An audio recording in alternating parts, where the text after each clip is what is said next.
Frank Martin took his knockout defeat to Tank Davis last week. While during the post-fight interview, he shared the mistakes he made and also talked about Tank's superior skills. Frank Martin has a lot to learn after his loss to Tank, and he voiced that during an interview after the fight he'd also talked about future fights. Frank Martin seems confident about making a comeback, so is a rematch with Tank on the cards. Let's find out in this video. Tank Davis has been in the spotlight after his knockout victory over Frank Martin. Tank put up a dominating performance in the later rounds, which eventually led to Martin getting dropped by him in the 8th round. While Tank does deserve praise for his victory, Martin too deserves credit for putting up a solid fight. It's also clear that Martin has a lot to learn before he fights another top contender in the lightweight division.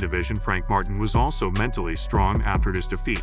Although dejected, he stayed back to answer questions and was even a part of the post-fight press conference. In his post-fight interview, Martin reflected on his performance against Tank Davis, expressing a mix of disappointment and determination. He began by acknowledging that he felt he let his supporters down, but kept his head high, recognizing his effort to achieve greatness despite coming up short. Martin highlighted a critical moment where he got caught by a shot he didn't see coming, which significantly impacted the fight's outcome.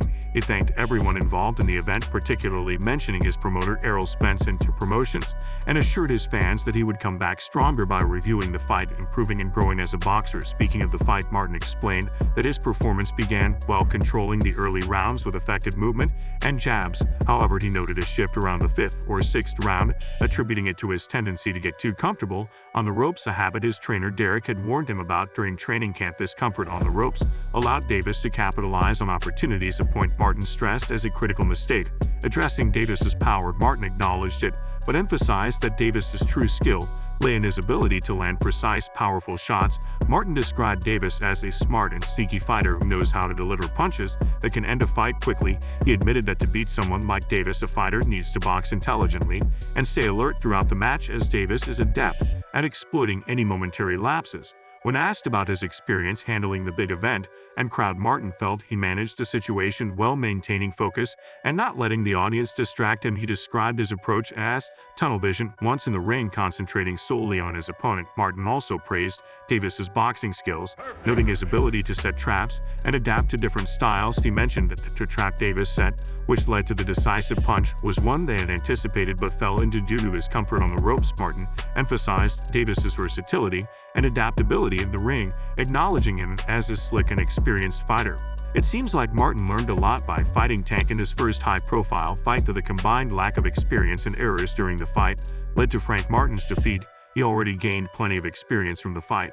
However, he will have to work hard on his mistakes if he's interested in making a comeback.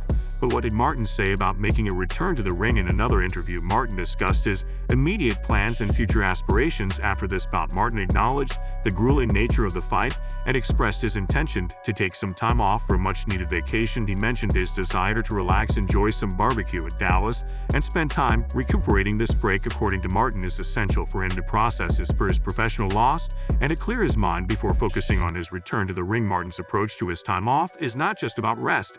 It is also a period for reflection and analysis.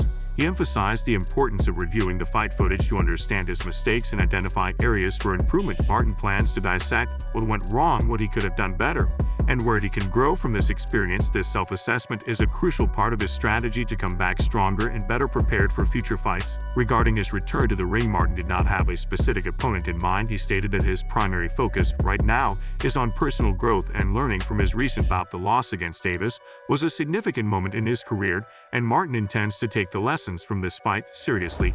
He emphasized the need to handle his first loss properly, understand his performance, and use that understanding to fuel his comeback. Martin's coach Derek James also weighed in, reinforcing the idea of learning from the loss. James mentioned that Martin needs to avoid getting too comfortable on the ropes, a mistake that proved costly in the fight against Davis.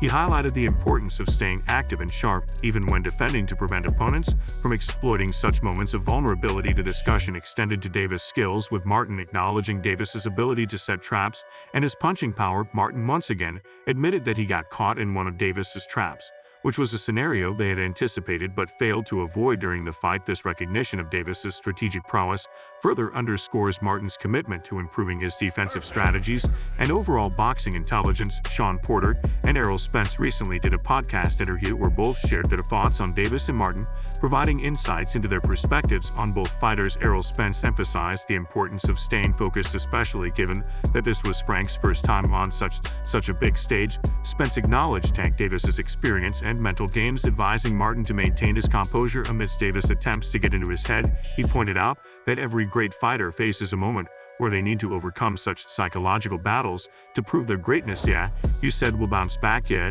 You think we'll bounce back after the 31? I mean, nobody never done it before. But you know, it's always the first time for everything. I don't know we going to back. Spence described Martin as a talented and skilled fighter, particularly noting his growth under the training of Derek James. Initially, Martin relied heavily on his raw athleticism, but under James he became more strategic and thoughtful in his approach. Spence expressed confidence in Martin's abilities, but also highlighted that the true test would be whether Martin could handle the pressure of the bright lights and the big stage. He encouraged Martin to have a dog mentality, emphasizing that it ultimately depends on Martin himself to either rise to the occasion or succumb to the pressure. Sean Porter also praised Frank Martin for his talent and determination. He agreed with Spence about the challenges Martin faced and the mental toughness required to compete at the highest level. Porter appreciated Martin's willingness to fight and his ability to stay composed despite the psychological tactics employed by Tank Davis. Both Spence and Porter acknowledged Tank Davis's prowess and strategic acumen in the ring. Spence highlighted Davis's ability to set traps and his knack for breaking down opponents mentally and physically. He noted that Davis has been in high-stakes situations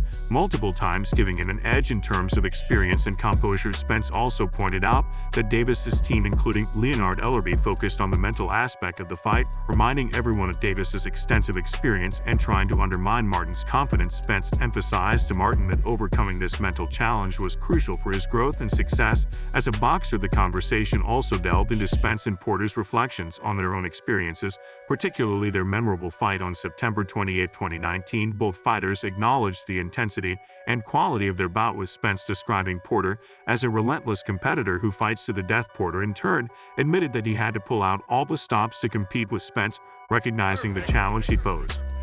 That's it for today. Don't forget to like and subscribe to the channel. Turn on the bell for the latest notifications so that you never miss out on videos like this. Thanks for watching, and we'll see you in the next one.